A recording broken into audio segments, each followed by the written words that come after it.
भुजबळ साहेबांचं वक्तव्य ऐकलं, त्यांना दिल्लीवरूनही लढायचा आदेश होता, त्यांनी नाव घेतलं, त्यांचे दिल्लीचा शब्द वापरला. मला वाटतं की भुजबळ साहेबांनी ही निवडणूक लढावी. मागत असताना सही करताना आम्हाला Y+ देत असताना यांचे म्हणजे सही करताना हात कापत होते, अशी परिस्थिती होती. आम्हाला 10-20 वेळा फॉलो करावं लागलं, तरी पण आम्हाला आता Y+ला 4 गार्ड देतात आणि विरोधी पक्षनेता असून 2 गार्ड.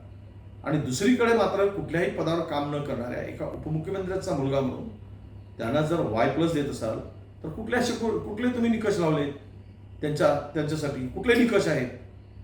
हा तर मला वाटतं की अंधेरा नगरी चौपट राजा असं सगळं चाललंय राज्यामध्ये.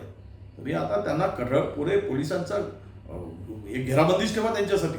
एवढे महान नेते होणार आहे. जो माणूस लोकसभेला पडला आहे एवढा मोठा असताना आणि आता प्रचारासाठी म्हणून त्यांना तुम्ही अशा पद्धतीचं हे देताय, म्हणजे लोकांमध्ये दहशत निर्माण करायसाठी जर ही सुरक्षाचा उपयोग होत असेल तर निवडणुकीमध्ये तुमचा पराजय आहे हे तुम्हाला दिसतंय.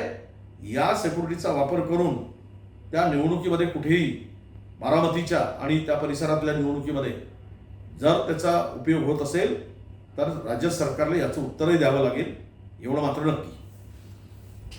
मी भुजबळ साहेबांचं वक्तव्य ऐकलं, त्यांना दिल्लीवरूनही लढायचा आदेश होता, त्यांनी नाव घेतलं, त्यांचे दिल्लीचा शब्द वापरला. मला वाटतं की भुजबळ साहेबांनी ही निवडणूक लढावी आणि 2.5 वर्षाचा जो काही त्यांचा काळ त्यांनी जैलात घालवला त्याचा बदला घेण्याची योग्य संधी आता त्यांना आलेली आहे. ती निवडणूक लढावी आणि त्यांच्या छातीवर मुंग दळावं की आणि मग तिथेच राहून त्याचा बदलाही त्यांना घेता येईल. हे काम भुजबळ साहेब करतील, मला अशी अपेक्षा आहे.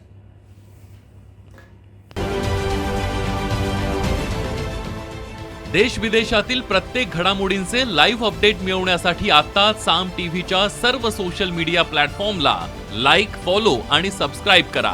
तसंच सर्व नोटिफिकेशनसाठी बेल आयकॉन प्रेस करायला विसरू नका.